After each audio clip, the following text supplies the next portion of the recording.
planted in the Jiva.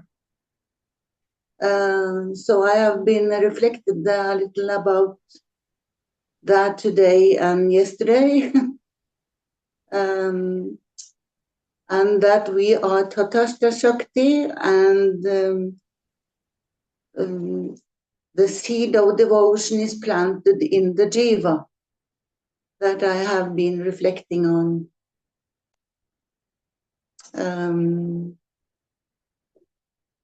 Do you hear what I say? So you're asking or reflecting on is it how we receive the seed of devotion? I thought the seed of devotion already was in the Jiva, Mm, mm. but I have reflected on that it is planted by the master in the Jiva. I am thinking about those things the Okay. last days.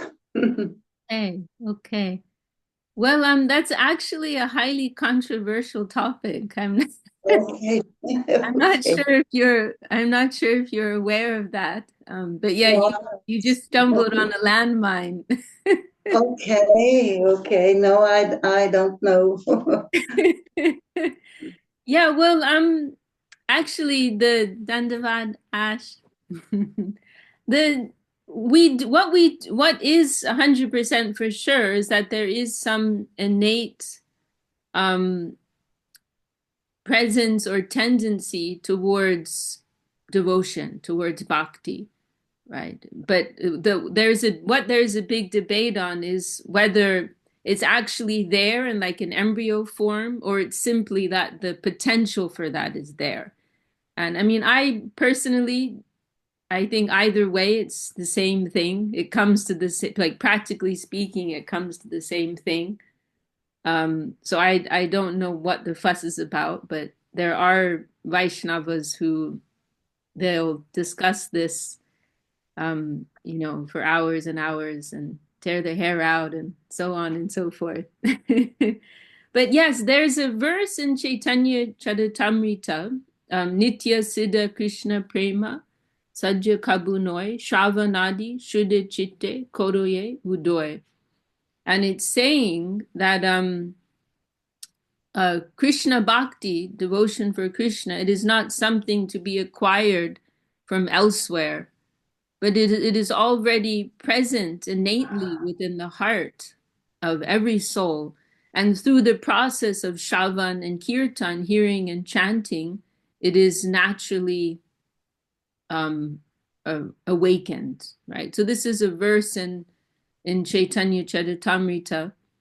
And then there, and then we have comments on that by our acharyas, Bhaktivinoda Thakur and others, and then there is a debate about what that means exactly, whether it is that bhakti is, as I said, in some type of seed form, or the potentiality for it exists. That is what the debate is. But either way, it comes, and I can't right now quote exactly what all the comments are of our acharyas on this point, but it comes to this point.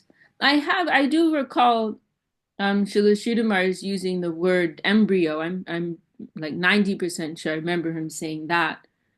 So yes, we can think it is there in some way or another, in some intrinsic. It is an intrinsic tendency, right? That we understand. It is something intrinsic to the soul. But the key point, it comes to this, that in order to awaken that, we do need the help of the Vaishnava, right? So it mentions in this verse through the process of Shravan and Kirtan, hearing and chanting. But we also know behind that all comes with the connection of the Vaishnava saint, right? That the our hearing and chanting, our devotional practices, they will all go on with the connection of the Vaishnava, right? Without that, the electricity is not, that electric connection is not there. And so our Guru Dev Srila Govinda Maharaj, he used to say, it was there were a few sentences, a few phrases that we heard our Gurudev repeat over and over again, and this is one of them. That we must proceed through the proper channel, right? That our devotion, our practice of devotion, our understanding, our service life, and everything. It is all it in order for it really to bear fruit, it must be in the proper channel. Means that link must be there, that higher link. Like I like the example of electricity very much. Our Srila Govinda Maharaj used to use that a lot too. It is like, you can have the wiring can be perfect, just like your spiritual practice can be perfect. But if there's no electricity, there's no action, nothing will happen. And so that electricity is the connection with the sadhu, with the guru, and it must be a genuine sadhu, right? It must be. Srila Sridhar Maharaj, he speaks of the opaque guru and the transparent guru, right? The opaque guru means there's nothing going through, right? You're offering your service and your devotion, your practice through the channel of a particular sadhu, but that sadhu, the ego, is like creating this opaqueness, which is blocking, right? So there's no flow there, and it's getting stuck. It's not that connection to the higher plane is not happening. But when you have connection with the transparent guru, meaning that they're not keeping anything for themselves, that they're connected in this telescopic system, right? As our Gurudev liked to say also, that so many lenses on the telescope. But all those lenses, I don't know, maybe someone here can say how many lenses are in the average telescope. I don't know. But those lenses are not obstructing your vision. They're rather enhancing, right? So just like the genuine guru, the pure, clean guru, sadhu, they are sending our energy, sending our offering, through this channel to their guru, who's sending to their guru, and that's ultimately reaching, Shri Radha Krishna, Goloka Vrindavan, and so on, reaching the highest plane. And then we will be enriched by that, by the reciprocation that comes from that. So it is a curious thing, that yes, we do have it, but we don't at the same time.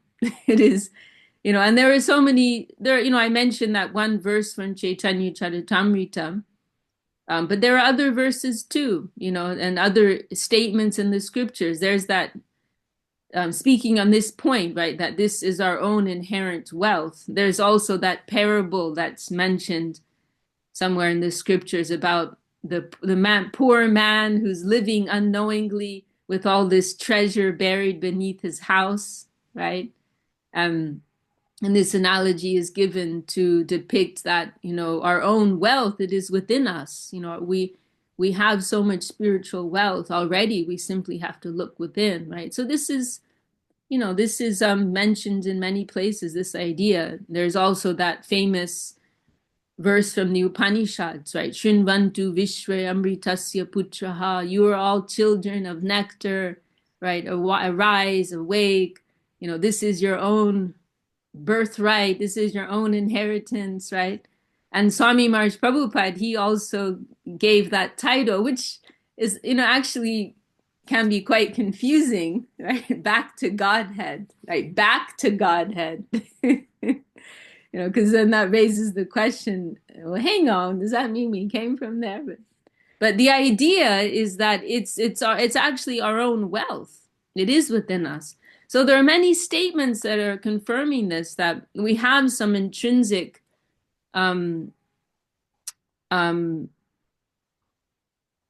intrinsic nature for this relationship of love with the Lord, for the process of bhakti. It is within us already in an intrinsic way. But then at the same time, when we look a little deeper, then we understand, but to really access that in all its glory, we need the connection of of the Vaishnava. And we could also say that this is something particularly emphasized in Gaudiya Vaishnavism and particularly in the line of Rupa Goswami, the Rupa Nuga Sampradaya, the Saraswata Gaudiya Sampradaya, Bhaktisiddhanta Saraswati Thakur and all of his followers. This concept of taking shelter of the Vaishnava, this has been emphasized so much, right? So much that so much more wealth, so much more inner wealth, and so much more connection will be unlocked, will be accessed through the connection of the Vaishnava. So yes, it is a tricky point. Yes, it is there, but we need help, to unlock that, right? And there's some sweet expressions from our gurus on this point. There's one phrase of Srila Govinda Maharaj that I like very much, where he's saying that, I think it's published in Revealed Truth. I don't know if I can remember it exactly right now, but he says something like, our our our wealth within. Oh, I don't know if I can remember. He says it in a very charming way, in a very sweet way, that the wealth within us, or the wealth of bhakti, will enter our heart. The wealth of bhakti, which is already within us, will enter our heart by the grace of the Vaishnava. Something like that. But he says it in a. I wonder if I can find it. I can try to find it. And Srila Sridhar Maharaj also discusses this point in different ways. But initially you brought up this point about the seed, right? The seed of the Bhakti Lata Bij. Let me see if I can find this quote of Gurudev's.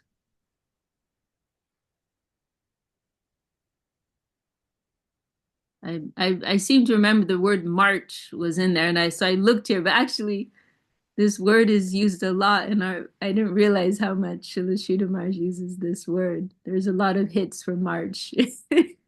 We're marching towards the goal. It's actually really interesting thing to look how often certain words are used, like in some of our scriptures and the words of our gurus. Like, for example, Chaitanya Charitamrita, it's, there's so much emphasis on prema bhakti, right? Divine love. And there's so many, there are certain words that are used repeatedly that are emphasizing the relationship of love with the Lord. Like, for example, the word alingan, it means embrace in Bengali. I'm thinking it may be the most often used word in Chaitanya Charitamrita. It's like every other verse, it's mentioning Mahaprabhu gives some alingan, gives some embrace.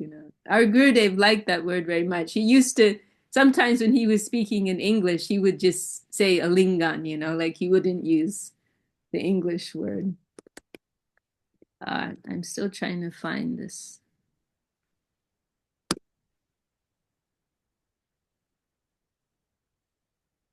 This is a nice one. I don't know if this is exactly what I was looking for. I'll read this just because it's very nice. It's not the one I was thinking of.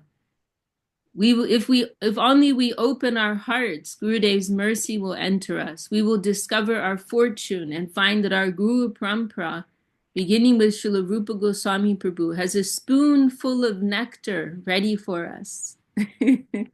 When we receive that, we will feel unable to ever fully glorify Gurudev. We will feel his infinite mercy. That's another favorite quote. But sorry, going back to what you were mentioning, this analogy, and welcome, we had a few others join.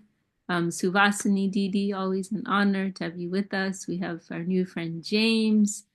Anu is with us, Sulalita, and Pawan also joined. Welcome, everyone. And we're discussing this. It's an expression that is used in our scripture Chaitanya Charitamrita, And it's used very often. Bhakti Lata Bij. Bhakti Lata means a creeper or vine, and then Bij means seed. And so this is used often, this expression, and this is mentioned in Chaitanya Charitamrita, our scripture about Sri Chaitanya Mahaprabhu. And there's this whole section where Sri Chaitanya Mahaprabhu is giving instruction to Srila Rupa Goswami, his beloved follower. And he gives this very elaborate analogy about the development of devotion within the soul, within the jiva. And he uses this beautiful analogy of a seed. And it's mentioned, and then there's this one famous verse, Brahmanda Brahmite Kon Bhagyavan. Many of you know this verse, I'm sure. Brahmanda Brahmite Kon Bhagyavan Jiv, Guru Krishna Prasade Hoy, Bhakti Lata Bij. Guru Krishna Prasade Pai, Bhakti Lata Bij. That the soul is wandering throughout so many Brahmandas. Brahmandas means like so many universal systems. Sorry, I'm kind of talking blind here. I don't know what I did to Zoom. I lost my screen, but I think you can all see me, right? I don't know what happened. I was moving around too much to the screens, and now I lost it. Anyway, so it's a very nice verse. Brahmanda Brahmite Kon Bhagavad. Wanderer, we're wandering. Brahmanda Brahmite. Brahmite means wandering. You know, like, Lord, are we wandering? How long we've been wandering, and how many ways have we been wandering, right? And so wandering and wandering throughout so many different universes, having so many different experiences of life, then the Bhagyavan Jiva means the fortunate soul. They will come in contact with Guru and Krishna, and making that connection, bhakti, the prasade pai, by the grace of Guru and Krishna, they will receive Bhakti Lata Bij, the seed of devotion, right? So this is what is mentioned there. And then he also continues this analogy very beautifully, saying, then having received that seed, we must become a gardener, and we have to water that seed. And he continues it. He develops upon the analogy further, saying how we have to remove the weeds that sprout up along with that seed. We have to water that seed with the waters of Shravan and Kirtan, hearing and chanting. And we also have to defend from invaders, garden invaders. It uses the analogy of an elephant, which is a very Bengali, analogy. But we can just think of some garden pests that come and try and eat your flowers or something like that. And so of course, these are all representing different things, right? So this analogy is given, and so Kirtida raised this semi-question, or because we're also told that it's already within us. So then where is the question of the seed then that we already have? And so it is, as I said, it is, both is true, that yes, it is within us already, but we need the connection of the sadhu, the guru, and the blessings of the Lord to really access that wealth and develop that wealth that's within us. Srila Sridhar Maharaj, I seem to remember, he gives one analogy of like a candle flame, like a candle, and the flame is lit, with the connection of Guru, something like that. But it is a tricky point. I don't want to, dismiss the point, because it is a tricky point. And as I said, there's a whole debate surrounding it.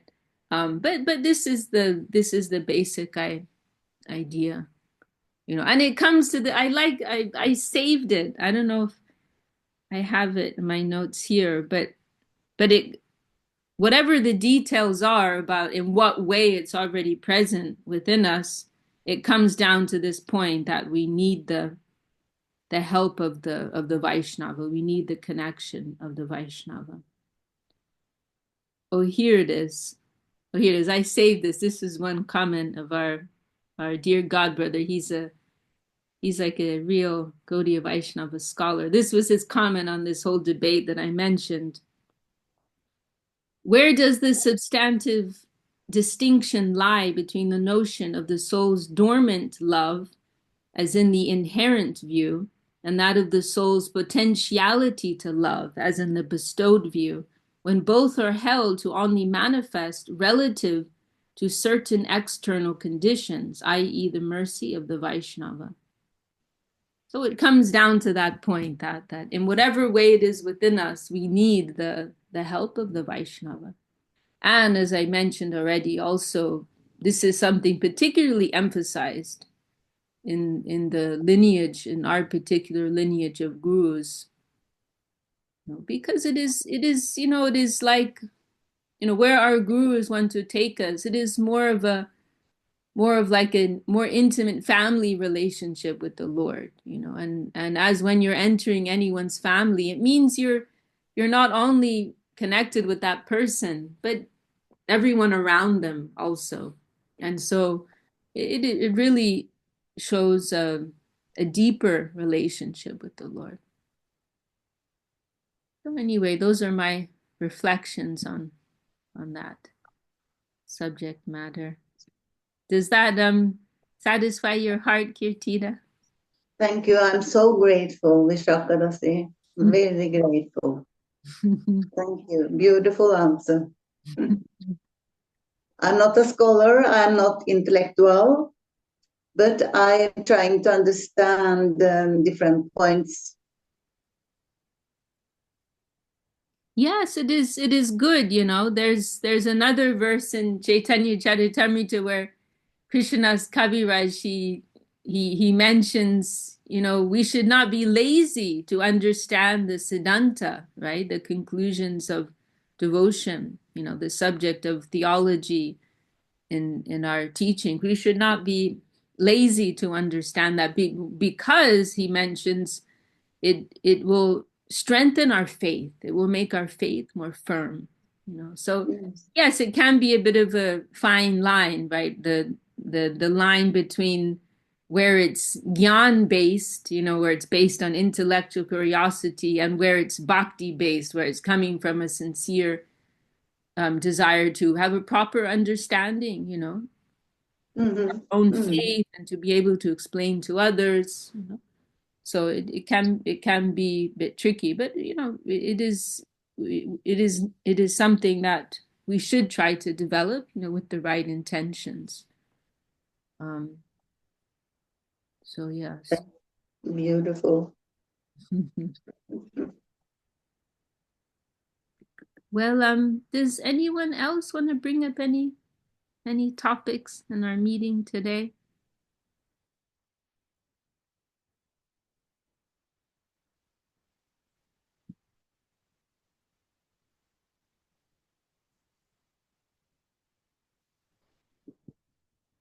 Otherwise, I do still have a list of questions I'm working through from our friends and some of our friends in London, so I can go to that also. I don't know what happened to. I lost our screen here. Oh no, now I've lost you completely. Oh no. Are you all there? Hello? Yeah, we're Yes, here. Okay. Hello. Oh my goodness, I don't know what I did, but okay. If you go to the bottom bar of your home screen, there should be, all the bubbles with the different apps. No, it's all completely disappeared. Oh, I see. And before I could see you all, but not myself. But now I press something and I can't see you all either. Okay, well anyway, you can see me, so I'll just carry on. All right. So I'm gonna go through this list then. Um a few weeks ago we went through two of the questions, and now the third question on the list here. Regarding Srimad Bhagavatam, I heard this is not a book to read yourself, and you have to study it with a guru. How do you go about learning more about Srimad Bhagavatam? Yeah, it's a little tricky because we know that Srila Swami Maharaj Prabhupada he emphasized Srimad Bhagavatam a lot, right? And you experience in amongst ISKCON devotees today that there you still feel that mood, right? That there's a lot of emphasis on studying Bhagavatam, reading Bhagavatam. Well, I feel like I'm recording a podcast now. I can't just speaking to the camera. Okay, I'll do my best. You could just leave the Zoom and come back real quick. At this point, I don't even know how to do that. I really just lost everything. I can Everything. remove it. Sometimes that's what we need, right? We just need to lose everything. No, there is like when you go, are you on a computer or with a touch screen or a mouse? I'm on a laptop. Yeah, so if you just click on the enter or the mouse. Oh, wait, maybe I'm back. I found it. Okay, there we go. She did not lose everything. I found a button that says back to meeting. Okay, great. Hello, everybody.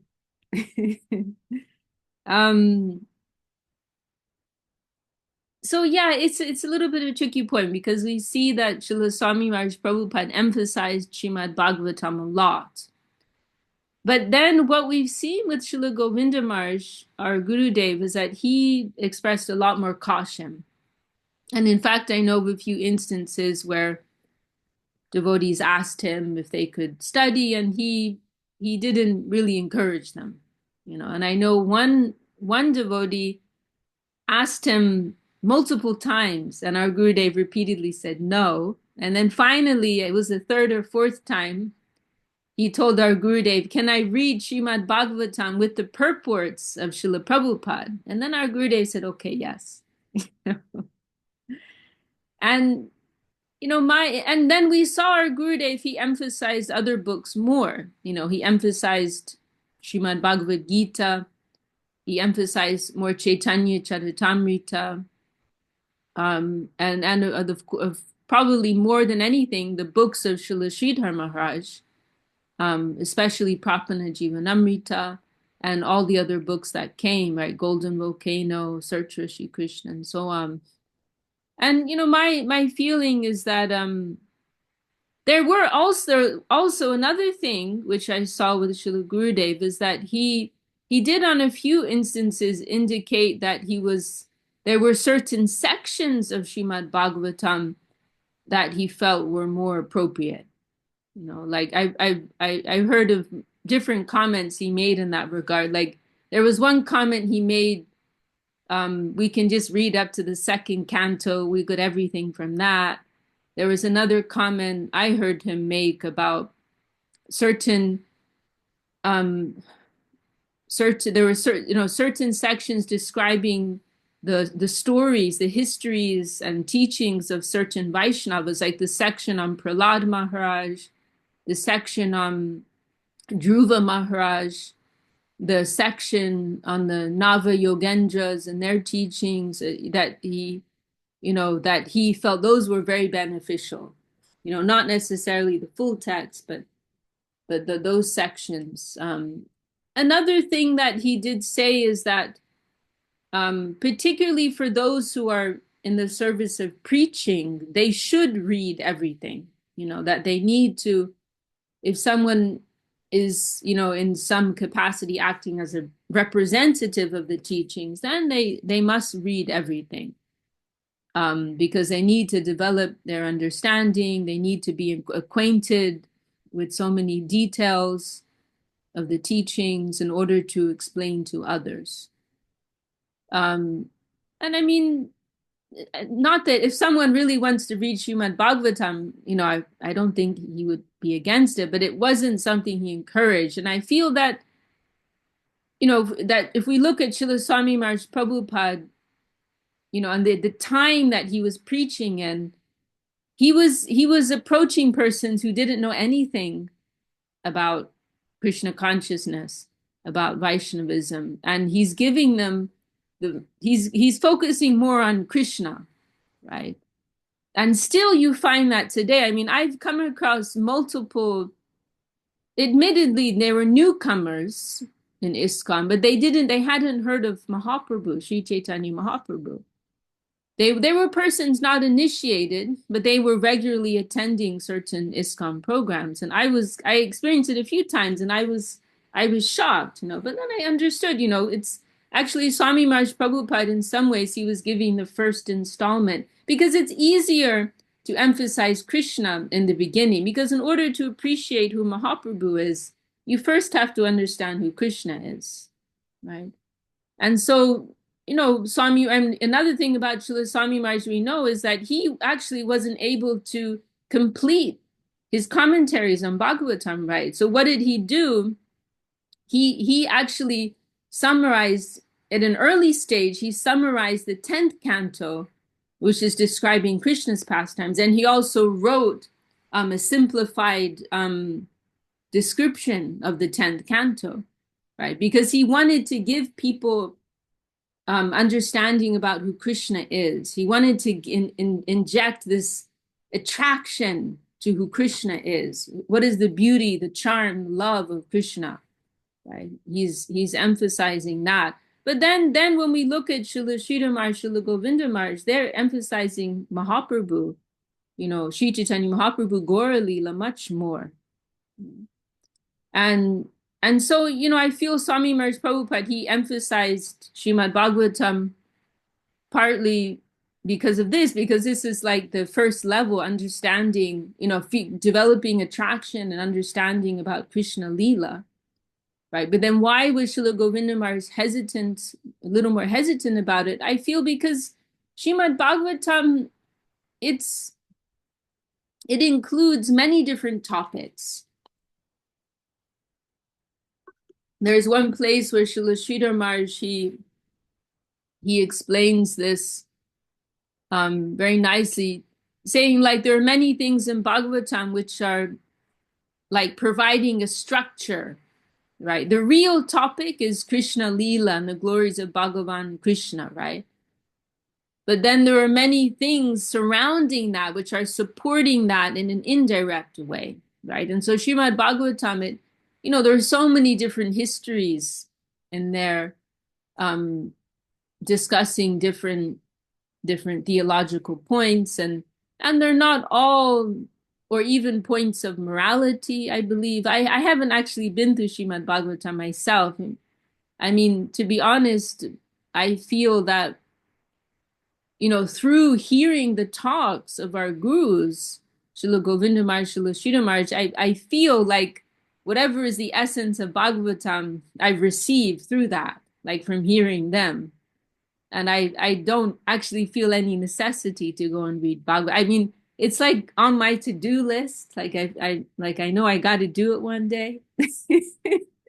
But I would rather, read Chaitanya Charitamrita or go read Shri Guru and His Grace again, or, read Prabhupada Jivanamrita and all of that, because, I feel in their talks, they're distilling the essence of what Srimad Bhagavatam is, and whatever we need to get from Bhagavatam, it's coming in that channel.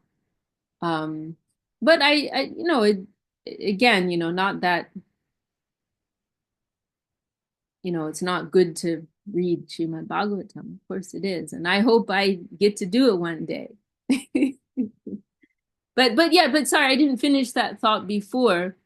That, because there's a lot of content in Srimad Bhagavatam which is not directly in the line of Krishna Bhakti, then it, you know, it can get a little confusing, right? There are so many things from so many different ages and that are described there. It can get a bit complex to navigate, right? And so I'll just conclude with the statement of Srila Govinda Maharaj. You know, if you're going to read carefully, following the you know, the purports, you know, of a qualified Vaishnava, you're reading under guidance, right? Then you're safe.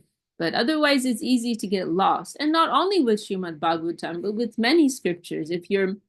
And there's one famous verse in Chaitanya Charitamrita, Jaha Bhagavata Pada Vaishnaveda Stane. Go and study Bhagavatam under the guidance of a Vaishnava. So I would say, if someone feels that desire to read Bhagavatam, then go for it. But just make sure you're doing so under proper guidance, right? Because it's, you know, it's a jungle out there. And it's very easy to get lost in that jungle. And we want to, you know, we know that our gurus, they want to give us the finest thing. They want to give us the purest thing. And so we want to follow and study under their guidance, right? What was the question again? How do you go about learning more about Srimad Bhagavatam?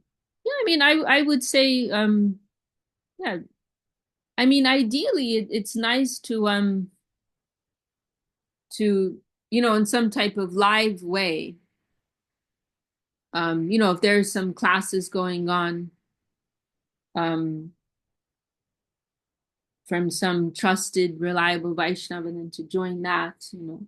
And if that's not possible, then as we said, to carefully read following the purports of Srila Swami Maharaj Prabhupada. Actually, Suvasini Didi is with us. We've actually talked about, I want to revive, previously we had a book study group, and which was dropped for various reasons, and I do want to revive it again.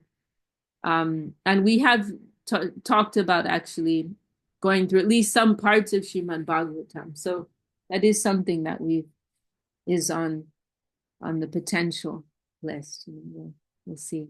Okay, Ash looks excited. I'll keep that in mind.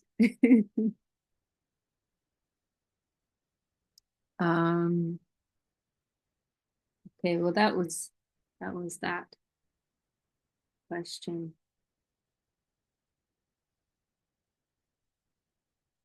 And now we have another question in a totally different vein. I sometimes try to help people, but then I'm unable to do so. Maybe because I feel it would just backfire on me, amongst other reasons. Would my thoughts to help count? Or do I need to translate my thoughts into action?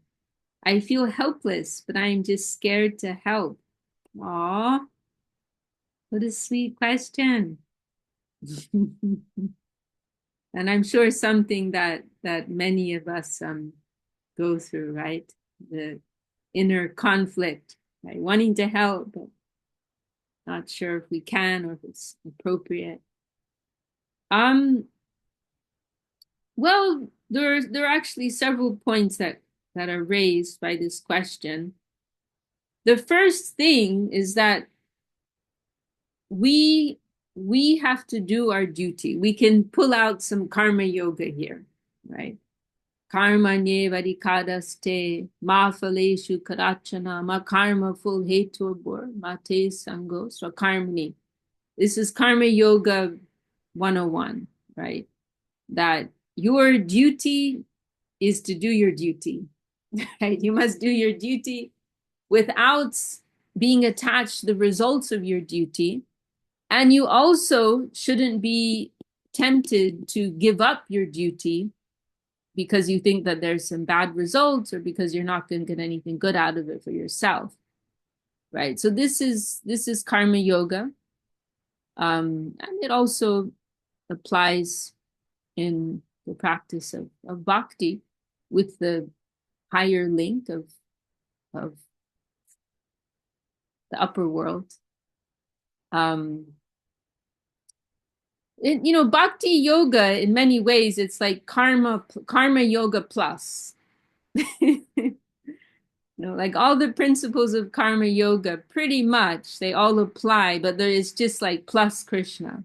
You know? Plus instead of there being this neutrality, there's the positive connection, right, with the spirit of offering above, right? So yeah, so this is the first thing that we have to ask. Is it my duty to advise this person, right? Because maybe we're just interfering in someone else's business. Is it actually my business, right? That's the first thing. Srila Sridhar Maharaj used that phrase, actually, mind your own business. Mind your own, don't like, and you've got enough on your plate to deal with, right? Is it your job to go be the neighborhood, watchman, or to be the policeman of all your friends, or point out what everyone's doing wrong, or to be the agony aunt, trying to help everyone. Like, that's the first thing to ask, like, because there are a lot of people. What's that phrase, right? Unsolicited advice. Like, how annoying it's like, I did not ask you. I did not ask you for your opinion. I don't care, and you're just making this even more difficult for me. I'm not interested. Right? Unsolicited advice is never welcome, right? Unless you have a particular relationship with that person where, let's say, they're in your care. It could be your child, it could be a student, or you could be a police officer, or whatever it may be, right? It may actually be your duty. Even if they don't want to hear from you, it may be your duty to tell them, to correct them, to help them, for them and for the wider, broader good, right? And then there may be other cases where it may not be that it's, you have some type of social obligation to tell them, but you have some affectionate relationship, and that they will appreciate your opinion, even if it's not now, but maybe later, right? You have that type of relationship with them. They may even resent you later. Why didn't you tell me, right? There may be cases like that. Like, we're close friends, and we always share things, and why didn't you give me advice and warn me, or whatever it is, right? So that's the first thing. Is it my duty? Is it my position to advise this person? And then if the answer is yes, we can't think about the consequences. We just have to do it. We can't think, oh, it's going to backfire on me, or it's going to make things more difficult for me in some way, or whatever it is. We can't consider that, oh, I don't feel like getting into a whole emotional thing right now, what a drag. No, we can't think about that. We just have to think, no, this is my duty.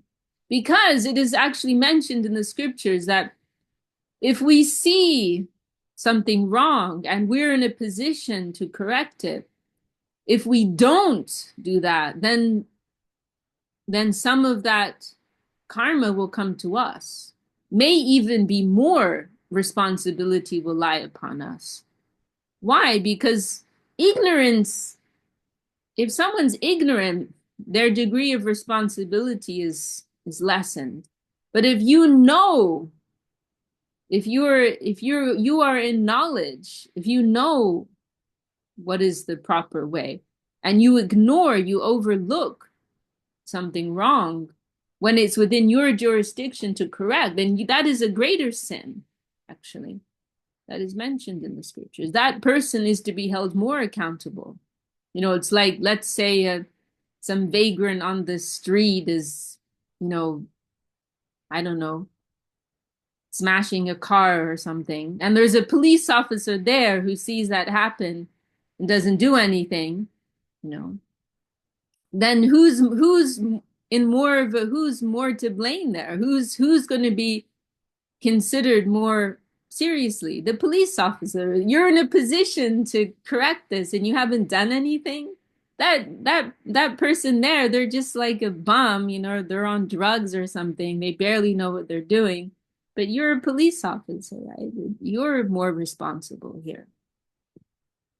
So that's the first thing to consider, right? That is it my duty to help here? And then what was the other thing?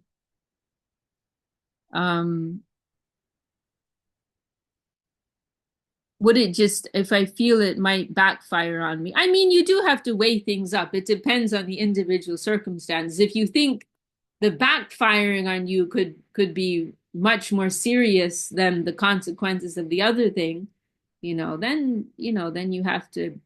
Yeah, Ash is mentioning Draupadi. Yeah, exactly. It's actually mentioned. That's what I was referring to. It's mentioned in Mahabharata.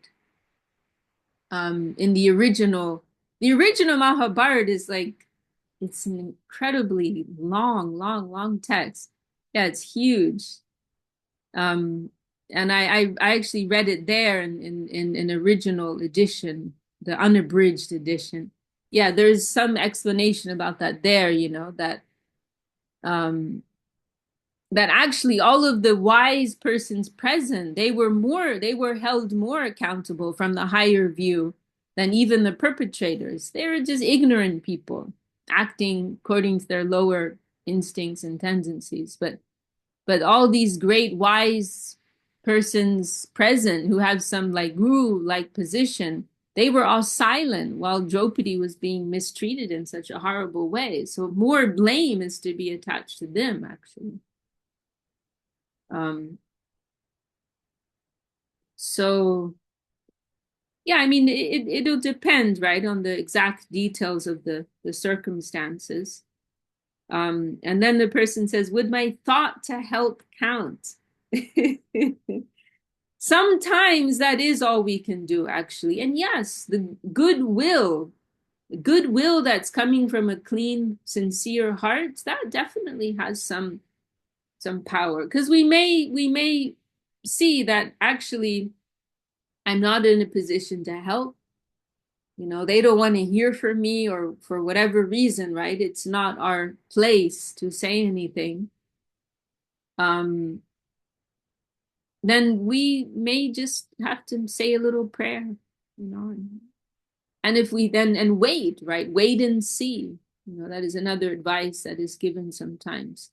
See if some opening comes, right? Which gives us better opportunity to help. Wait for the right moment, right? Timing is an important thing. We don't need to jump the gun, right? I had a very nice talk with Ganga Leela a few days ago. We were discussing this, how there can be this tendency to, like, you want to fix everything or clear things up, right?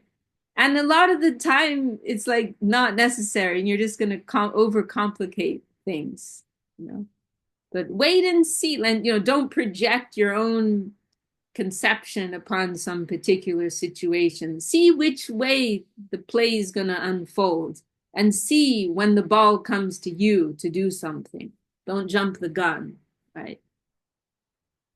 So, but yeah, and then in the meantime, there may be cases where the best thing for us is to just, wait and pray and, send our goodwill, as this person has said here.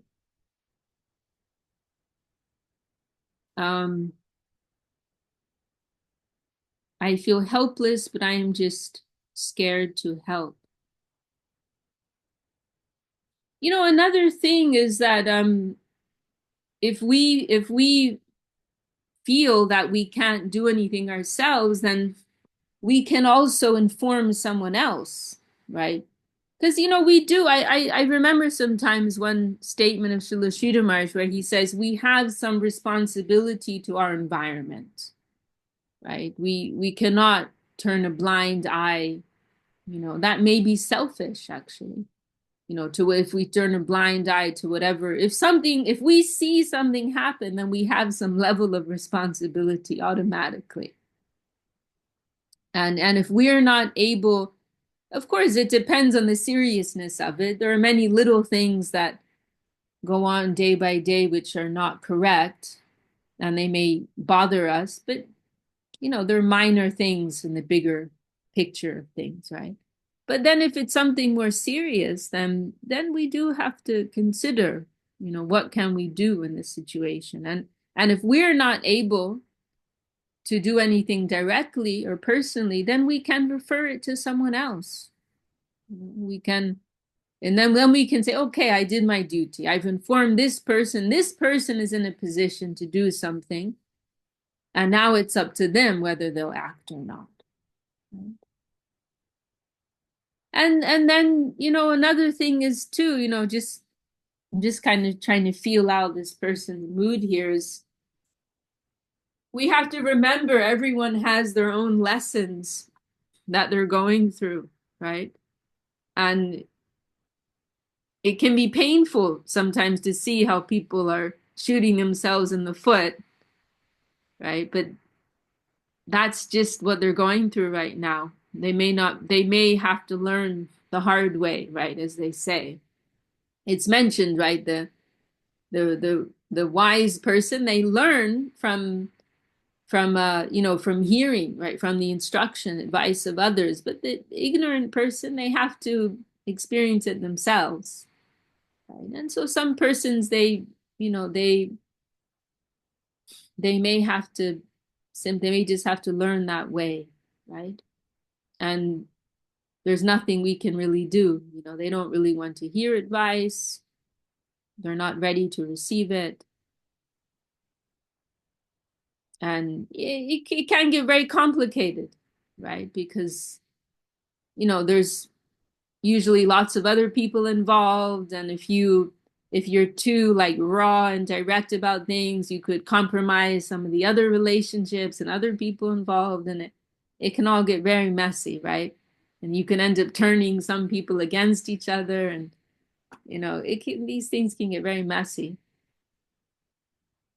So, and sometimes we just have to observe and, as they said, send our best wishes and see if we have an opening to help.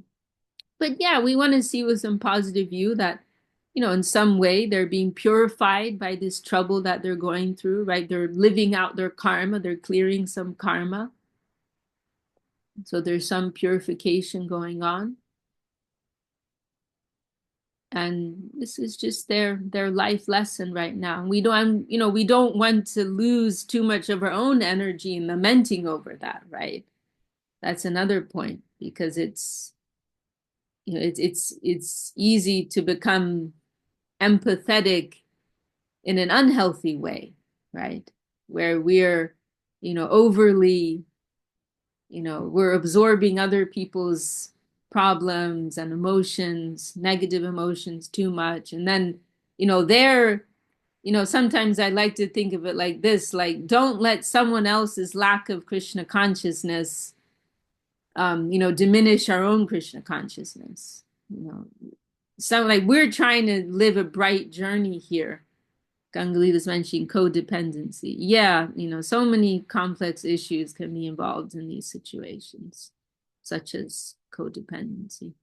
But we want to stay on a bright journey ourselves, right? We don't want others maybe on more of a going through some more darkness. Do we want to bring down our own brightness because of someone else's darkness, right? We want to maintain we also have to protect ourselves, right? How much negativity can we handle? So sometimes it's said, right, save yourself and then save others. And our gurus also use this expression. We have to be in some strong standing ourselves if we want to help others, right? So we can't take on more than we can handle. So, but these things can get very complicated. But I would say that's the gist of my thoughts on that subject matter.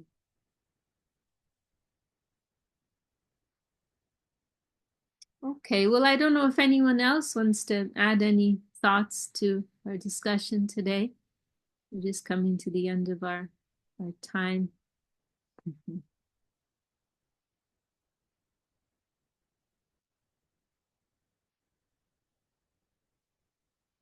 All right, so maybe we'll close there. Always grateful to have all of your good association and wish you all a beautiful week ahead. Jai Srila Bhakti Sundar Govinda Dev Goswami Maharaj Ki Jai. All the assembled devotees, sincere seekers Ki Jai. Shri Hari Nam Sankirtan Ki Jai. Nitai Gaur Premanande. People. Okay, see you all next time. You all. Jai Vishaka Devidasi ki jai. Jai. Jai.